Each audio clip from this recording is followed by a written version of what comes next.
For the remaining part of this entire module, I will speak purely about emotions. This is a confusing subject, and I will try to clear every misunderstanding and answer every question you may have. I will also show you the most effective and simple techniques to develop a healthy emotional life. Emotional balance is key to your physical and mental health, and emotional blocks can be the greatest hindrances on your spiritual path. First, we need to define what is an emotion and how does it really work. In fact, there is no such thing as emotion in and of itself. Emotion is an interaction between the mind and the body through the medium of energy. Emotion is energy in motion. Most emotions are created by thoughts. When a thought doesn't affect the body, it remains a pure thought. But when it does, the body is affected, and we feel an emotion. The source of emotions is the mind, created through the process of seeking pleasure and avoiding pain. Which thoughts affect the body, and which don't? Those thoughts create emotions, which affect your survival. Emotions are instinctual survival mechanisms.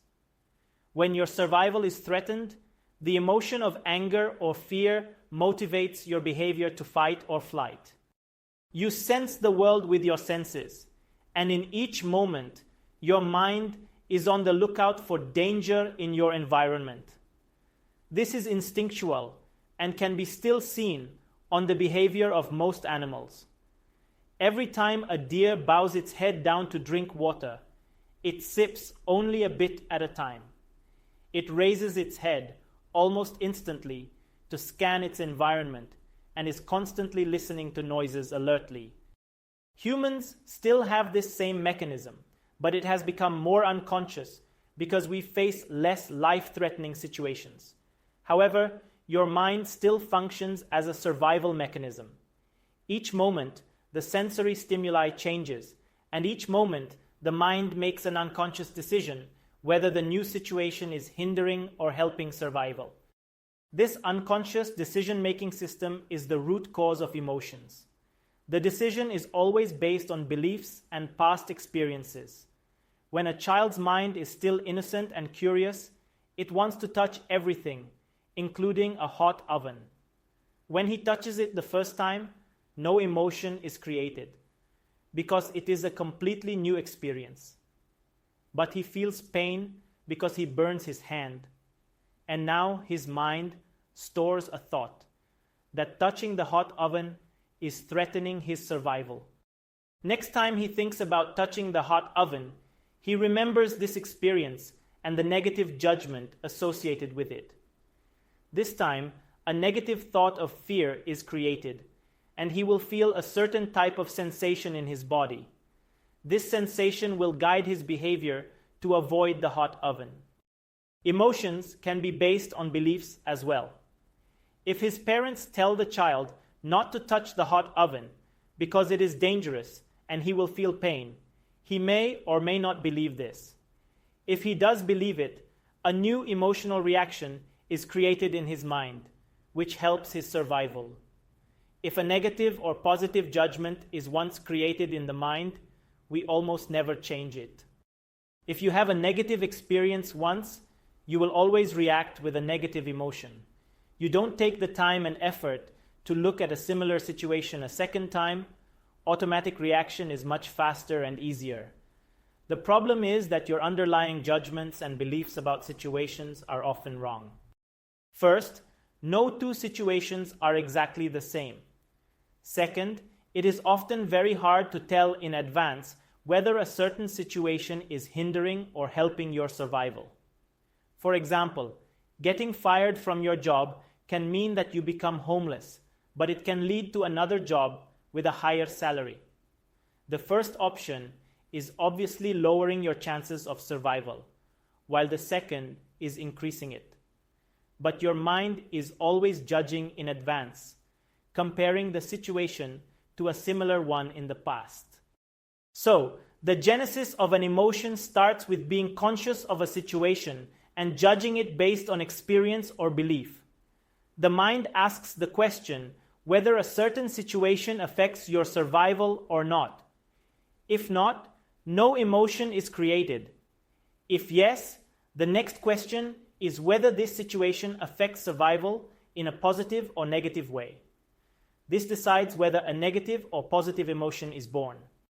Either way, the newborn emotion appears in the second layer of your aura, the emotional body. Each emotion has a distinct color and energy pattern, but I will speak about this later in detail. Your emotional body directly affects your etheric body, which in turn directly affects your physical body. Each emotion has a distinct bodily feeling, a sort of physiological blueprint. This is how your thoughts affect your body through your emotions. If your body is not affected, you do not define it as an emotion. If a physical sensation is not followed by a thought, you do not feel emotion either. However, emotions can start from the body, and they can become positive or negative thoughts. I will later show you how to change your emotions and thoughts simply by using your body. When you feel an emotion, it always elicits behavior. The energy moves to different areas of your body, and you cannot destroy energy. You can only change it. Most often, this energy is used in a certain behavior that helps survival. For example, when a deer senses danger, it feels fear and starts to run. The energy of the emotion is used for movement until the danger subsides and fear dissipates. Energy motion is triggered by a thought, which first moves to distinct areas of the body, in the case of fear, to the stomach, and then to the legs. This is how emotions coordinate behavior during dangerous or pleasurable events. Scientists have even mapped the areas of the body that are experiencing an increase or decrease in sensory activity when we experience a particular emotion. Each emotion has a distinct physiological sensation located in different areas of the body. It is common knowledge that your face turns red when you feel shame, but most bodily sensations remain unconscious. This research went as far as testing all emotions on hundreds of people and asking them which parts of their bodies became activated. The resulting map shows that each type of emotion activates a network of specific areas of the body, distinct from those activated by other types of emotions. Every type of emotion carries specific unique energy and different vibrational frequencies. All organs, tissues, membranes, glands, cells vibrate in precise frequencies in the human body, and they are all influenced by our emotions. The body map shows that emotions such as anger are mainly active in the chest, the lower part of the face and arms, with particular intensity on the hands.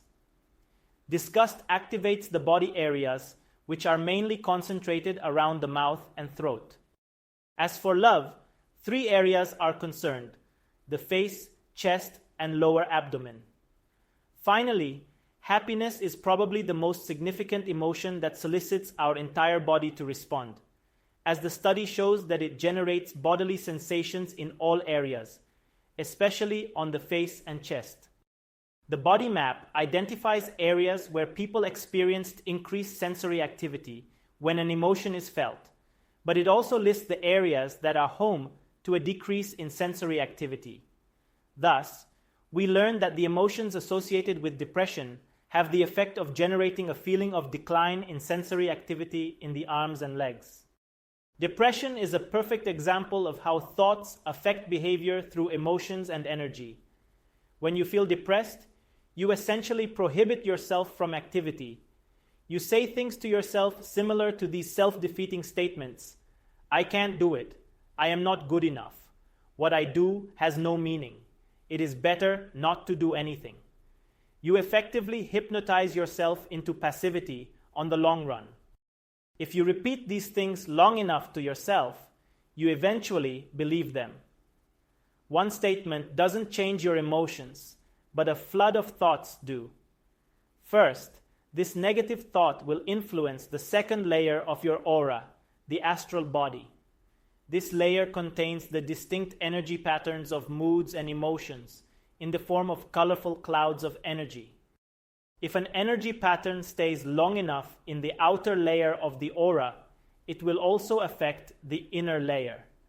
And as we already discussed in the second module of the Academy, the energy body is directly associated with the physical one. In the case of depression, the energy dissipates from the arms and legs, the areas responsible for activity. It is not just a thought, emotional, and energy pattern anymore. It is a real physical sensation, proven by experiments. Doctors agree that psychosomatic diseases originate from the mind, and many say that most diseases are psychosomatic. I believe that all physical states and problems are the results of thinking, even accidents. You create your own reality in your mind and with your mind. Another fact is that the mind and body are so much connected that they can almost be considered one single entity. Psychosomatic literally means mental physical, and your body is really a body-mind. Illnesses have meaning the same way that dreams have meaning. Like symbols in your dreams, your illnesses are messages from the subconscious which can be interpreted and understood if you pay attention. However, your disease is not the problem itself, but merely a symptom or symbol of the real problem. The real problem is spiritual and results from self-defeating thoughts and attitudes. Disease is always mental first and physical last. However, modern medicine seems to forget about this fact and treats only the result instead of healing the cause. If you are at a stage where you already managed to make yourself sick physically, then physical treatment is necessary, but not enough. Healing is possible on 4 different levels, and each kind is more effective and lasting than the other. The lowest level is the body. The next one is energy, then emotional, and finally mental. Doctors may heal your body, but if nothing changes on the other levels, it will be a temporary fix at most. If you just heal your body, sickness will still remain in your aura, and it will make you sick again very soon. If you also apply energy healing, your emotions may still remain negative and will ultimately affect your aura again. If you can get rid of your emotional blocks, but continue to hold self-defeating thinking patterns in your mind, the bad feelings will return in no time. Ultimate healing happens on the level of the mind because mental wellness is the basis of all kinds of health and wholeness. And illness is really the last resort of your subconscious to teach you a lesson. You have turned away from your own emotions and suppressed them. You denied from yourself that something was wrong and tried to avoid your painful feelings.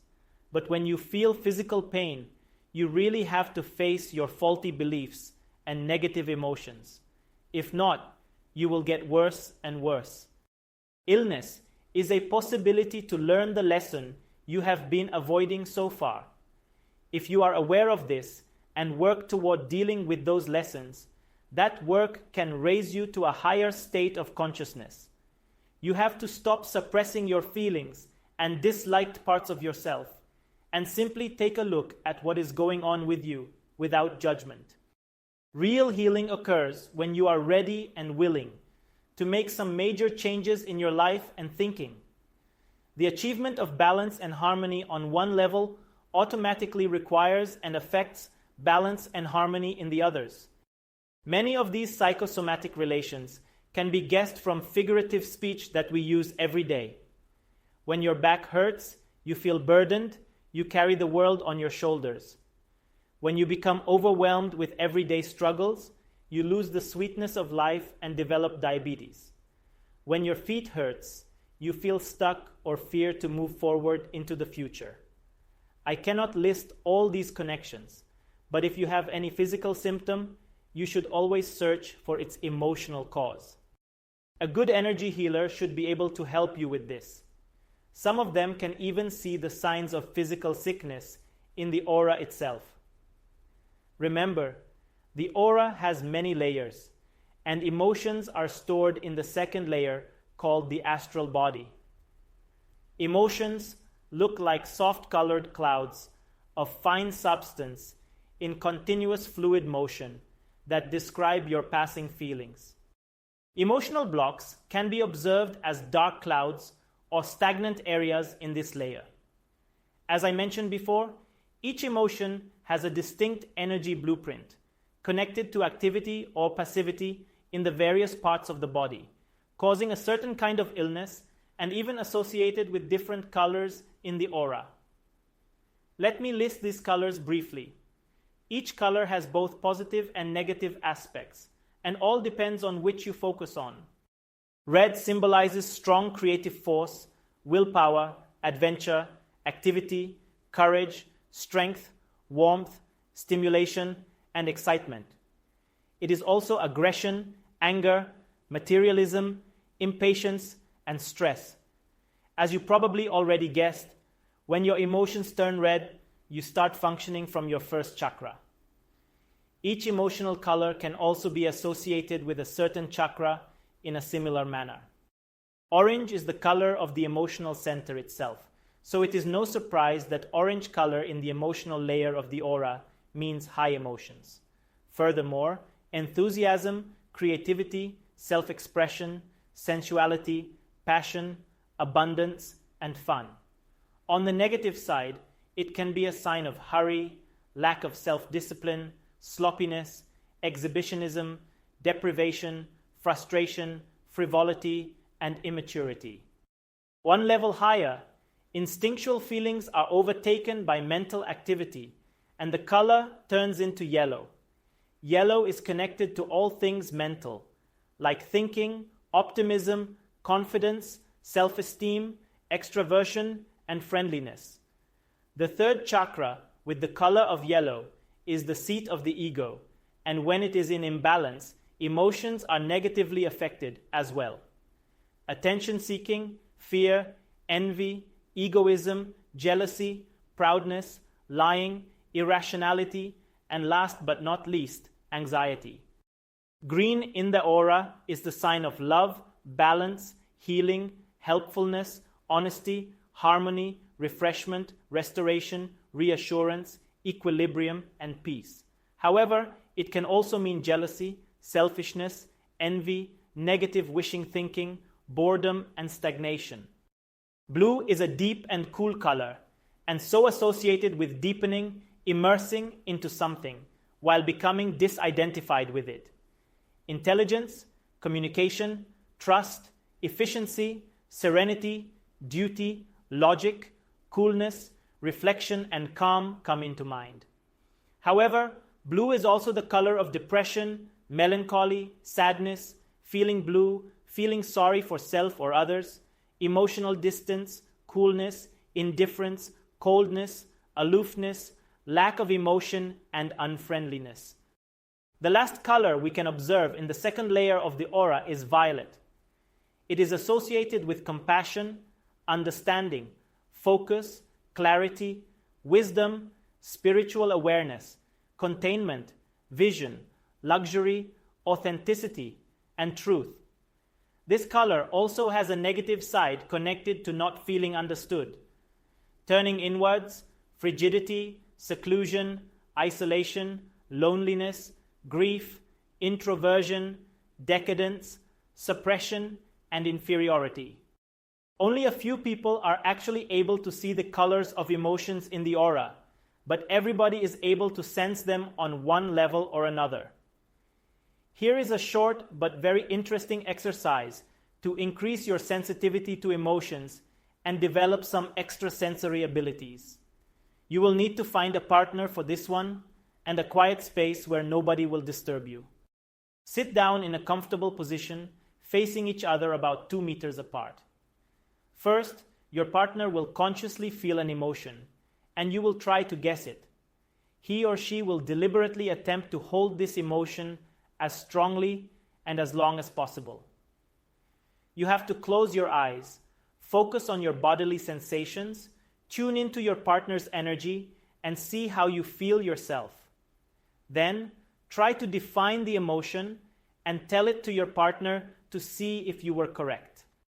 But wait, this sounds like a mind-reading trick. Is this really possible? Yes, it is, but it doesn't work by reading minds. If you can tune into your partner's frequency, your auras will synchronize, and the energy pattern connected to a distinct emotion will get transmitted. This way, your partner's emotion becomes your emotion, which you can easily sense and define. So, you don't have to read anybody's mind. You simply concentrate on your bodily sensations, and you will recognize the distinct energy pattern of each emotion. When somebody is angry at you, it feels as if he was throwing a handful of needles at you. The energy becomes prickly. On the other hand, love has warm, gentle, and soft energy. You unconsciously sense these energy patterns every day without paying much attention to them. After trying to sense the emotion, it is your partner's turn. Choose a feeling and channel this energy to your partner. You can take turns a couple of times, and your success rate will be surprisingly high. You can both use this new skill in everyday situations from then on. There is one more very simple yet very effective technique to understand and use your emotions effectively. In the beginning, I promised to show you how to change your emotions and thoughts simply by using your body. And now, I am going to do just that. By now you know that most emotions originate from a thought that affects the body. However, the process can start also from the body because the physical level affects energy, emotional, and mental states too. Accepting that certain emotions cause certain behaviors is easy because we see it every day. But the idea that your behavior can change your emotions is quite a radical one. In spite of that, it is indeed so, because of the body-mind connection. Instead of simply believing it, try it for yourself and make an experiment. The following exercise is the simplest mood-altering technique that I know. Let's start with sadness, because you know it better than happiness. First, lower your eyes and hang your head, breathe lightly from your upper chest, and bend your spine. Remember all the bad things that happened to you today and repeat them to yourself in your mind, keeping your volume even and monotonous. How do you feel yourself now? Define this emotion and then clear yourself from it by taking a deep breath and remembering that this is just an exercise. Next, stand up, erect your spine, and stretch your arms as high as you can into the air. Take several really deep breaths. Fill your lungs, hold the air in for 10 seconds, and exhale. Think about all the positive things about today. Remember your past successes and feel ready to face any challenge you may face with courage and confidence. Fill yourself up with energy and enthusiasm. Throw your shoulders back and stare straight ahead like you're ready to take on the world. In this changed physical state, try to feel the same sadness as before. You will realize that it's virtually impossible to be sad unless you manifest sadness physiologically. The physical part isn't just a reflection of the mental part. It's all part of the same process. Therefore, the quickest way to stop feeling bad is to change your physiology radically in a positive way. Experiment with this exercise this week.